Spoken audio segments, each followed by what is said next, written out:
Salut tout le monde, je me présente, je m'appelle Jocelyn et j'ai une chaîne YouTube qui parle de cinéma qui se nomme Le Fan de Cinéma. Les vidéos que vous allez voir sur ma chaîne et sur la chaîne de plusieurs autres youtubeurs, c'est moi qui ai eu l'idée du concept. J'ai contacté plusieurs youtubeurs cinéma ou des gens qui parlent de cinéma pour leur demander qu'ils me disent leur film préféré en moins de 3 minutes et pourquoi ils les aiment. Ceci est une des compilations avec des youtubeurs talentueux. J'espère que vous allez vous abonner à leur chaîne. Dites-moi en commentaire votre film préféré. Et vous aurez aussi mon film préféré dans cette vidéo. Bye bye. Abonnez-vous à toutes ces chaînes. Mon film préféré c'est Dragon Ball Evolution, c'est pour ça la DeLorean en fait. Il dit qu'il voit pas le rapport. Non, évidemment mon film préféré c'est Retour vers le futur, et plus précisément Retour vers le futur 3. Mais alors pourquoi? Non, parce que généralement les gens adorent Retour vers le futur 2. Parce qu'il y a le côté futuriste, voilà, il y a les Air Mag, il y a le hoverboard, il y a tout ça quoi. Bah moi c'est le 3. Parce qu'une chose que j'aime beaucoup dans ce film, c'est le côté humain. Parce que dans le premier, les personnages étaient plus des archétypes, on les connaissait à peine. Dans le 2, ils font tellement d'allers-retours entre le passé, présent, futur, qu'on n'a pas le temps de se poser finalement et de développer un peu plus les persos. Alors que le 3, on reste coincé en 1885, donc il y a le temps de s'intéresser aux personnages, et plus particulièrement Doc. Parce que jusque-là, on a vu la trilogie à travers les yeux de Marty McFly. Donc Marty, ça va, on le connaît très bien. Mais Doc dans tout ça. Et donc, on a des scènes exclusivement réservées à ce personnage. Ce qui fait assez plaisir parce qu'on se rend compte quand même qu'il est très intéressant. Et puis, comme je suis une grosse quiche quand même en western, avec ce film j'ai des références comme si j'en avais vu. Ne serait-ce que le plan avec une grue où on voit la gare puis Hill Valley, clairement c'est Il était une fois dans l'Ouest, donc tu découvres un genre sans même l'avoir vu. Et il y a aussi ce côté mélancolique, tu sens que ça va être la fin d'une histoire, et le romantisme aussi, le côté désespéré de Doc, voilà, enfin c'est plein d'émotions qui jusque-là n'avaient pas pris le temps d'être abordées. Parce qu'on prenait pas le temps de poser les personnages, ça allait toujours très vite. Et encore une fois, j'adore les deux premiers. Mais là, on prend le temps de faire discuter les personnages, de mieux les comprendre, tout en gardant cet aspect vraiment divertissement. Donc vraiment, c'est une tuerie. Voilà pour mon film préféré. Merci pour l'invitation dans la vidéo, et je laisse la parole aux autres participants. Salut! Hey! Salut à tous, c'est Chasseur! Et bienvenue dans cette toute nouvelle vidéo dans laquelle on m'avait demandé de choisir mon film préféré. Il faut savoir que choisir un film préféré, en tout cas pour moi, c'est extrêmement compliqué parce que ça dépend du temps, de l'humeur, etc. Mais si on m'avait demandé d'en choisir 10, j'en choisirais 10 directement. Il y a beaucoup trop de films que j'adore, et que à chaque fois que je le regarde, c'est toujours avec grand plaisir. Mais aujourd'hui, en même temps d'annoncer mon film préféré, j'avais envie de vous faire connaître un film qui est, à mon sens, un peu sous-coté. C'est un film réalisé en 2013.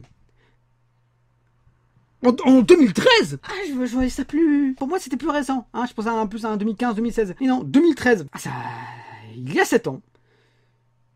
Ça fait mal au cul ça par contre. C'est un film donc sorti en 2013 avec à l'affiche Ben Stiller, et c'est réalisé par ce dernier. Vous l'avez sans doute compris, pour tous ceux qui l'ont vu, il s'agit du film La vie rêvée de Walter Mitty. Pour moi, ce film est une véritable bombe. Une véritable bombe pour plusieurs raisons. Première raison, c'est vraiment la beauté visuelle du film, parce que ce film se passe en Groenland et en Islande. Et c'est également ce film qui m'a fait adorer l'Islande. C'est le prochain pays que je vais aller, c'est là-bas. C'est clairement l'Islande.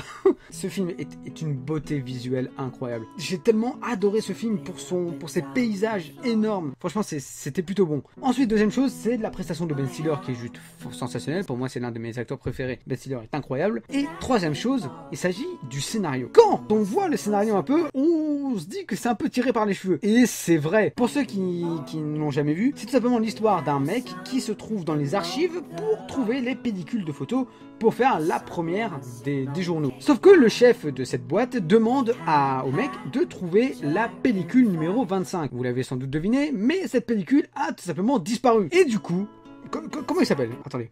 Il s'appelle... Putain, je suis con, il s'appelle Walter, mais je suis débile. Et du coup, Walter va essayer de retrouver cette pellicule pour pas être viré ou quoi que ce soit. Sauf qu'il va lui passer des choses. Mon gars, il va se passer des choses incroyables. Et justement, au début du film, ça tourne vers un truc où, justement, Walter Mitty n'a jamais vécu un truc incroyable. Et que justement, le fait d'avoir perdu cette pellicule, ça va lui ouvrir l'esprit et ça va le faire voyager, mais à un point qu'il ne peut même pas imaginer. Pour moi, Walter Mitty est une bonne grande dose de bon mood. C'est vraiment the movie pour le confinement. La musique est tellement belle. Et je sais plus trop qui fait la musique, mais il y a le nom ici, voilà. Oui, toi tu. Mais voilà, ça c'est eux qui ont fait la musique et mon gars, tellement beau. S'il y a bien un film qu'il faut regarder en confinement, c'est celui-là. Ça va vous faire voyager, mais comme pas possible en fait.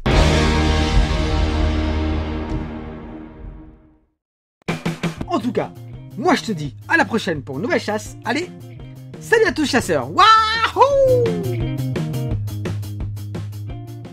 Ah ben, me revoilà. Alors, mon film préféré, il est sorti l'année dernière, le 5 juin 2019, et c'est Parasite. Parasite est un chef-d'œuvre, il n'y a aucun défaut. C'est le dernier film en date de Bong Joon-ho, après les très bons Okja et Snowpiercer, mais je préfère quand même largement Parasite, qui est un chef-d'œuvre, qui n'a aucun défaut, avec des acteurs talentueux, un scénario d'une beauté magnifique, un film qui fait pleurer, qui touche, où on rigole, où on a du suspense. La mise en scène est dingue. Tous les prix aux Oscars, ils le méritent. Malgré que Joker 1917, ils sont pas loin, mais vraiment, ce film est un chef-d'œuvre. Si vous ne l'avez pas vu, regardez-le tout de suite. Disponible en VOD, DVD, Blu-ray, achetez-le. Là, c'est une édition limitée à 3000 exemplaires. Et le storyboard, je suis vraiment content. Voilà, Parasite. Mais voyez Parasite à tout prix, c'est mon film préféré. Si vous ne l'avez pas vu, vous êtes quand même un cinéphile. Et pareil si vous n'avez pas vu Le Parrain. Vraiment, voyez ce film. Bye bye. Et je passe la parole au suivant. Abonnez-vous à sa chaîne. Abonnez-vous à la mienne si vous voulez. Bon, mon film préféré... pendant longtemps j'hésitais avec l'épisode 3 de Star Wars, mais finalement il s'agit de...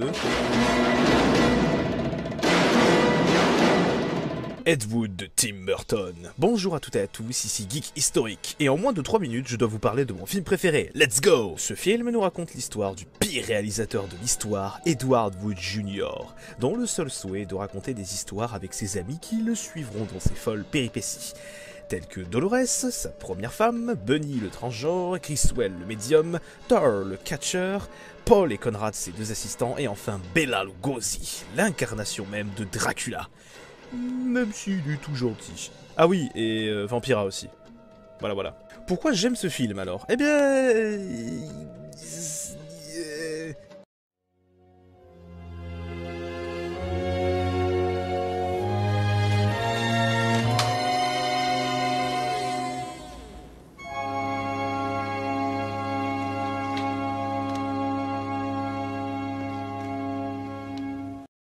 Avant même de parler de cinéma, Ed Wood nous parle de tolérance et de volonté. Ce sont les 3 thèmes que j'aime le plus, avec l'histoire. La tolérance envers le public qui rejette les films d'Ed Wood, ainsi que la volonté de ce dernier de vouloir les réaliser jusqu'au bout. Doté d'un casting aux petits oignons, au final vous obtenez un film qui est vraiment génialissime, avec une musique excellente et une mise en scène plutôt cool, dont un certain geek historique s'est inspiré sur internet. Le tout enveloppé dans une jolie histoire vraie. Oui, c'est un biopic. Bon, il y a quelques petits éléments fictifs, mais la base est ici. En bref, c'est mon film préféré que je préfère, et je vous encourage à le regarder sur le champ. Maintenant, là, tout de suite. On ne sait jamais que l'on a vu son film préféré quand on vient de le voir. Bien sûr, on sait qu'on vient de prendre une claque, que la mise en scène était brillante et que le scénario nous a complètement retourné. Mais un film préféré, c'est plus que ça. C'est presque sacré. Lorsque j'ai vu Oldboy vers mes 14 ans, je me souviens très clairement de ce sentiment de n'avoir jamais vu quelque chose de pareil.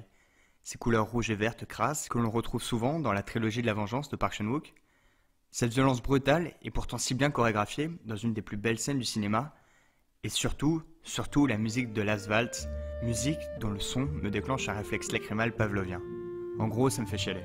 Il faut aussi mentionner la performance totale de Choi Min-sik, une des plus grandes gueules du cinéma coréen qui a par exemple dû manger 3 fois un poulpe vivant avant d'obtenir la bonne scène alors qu'il était végétarien. Mais comme je le disais, un film préféré c'est plus que ça. Oldboy a profondément influencé l'histoire du cinéma coréen en l'ouvrant à l'international. Le monde a ainsi pu découvrir ce qui reste selon moi la plus belle période cinématographique du pays au matin calme, la vague des polars du début des années 2000. Enfin, et c'est peut-être le plus important quand on parle de son film préféré, c'est un film qui m'a changé personnellement. C'est avec Oldboy que j'ai réalisé qu'on pouvait aller plus loin que juste regarder, que l'on pouvait analyser, contextualiser, revoir et re-revoir. Si le cinéma coréen vous intéresse, voici 3 pépites moins connues, mais qui valent le détour. A bientôt!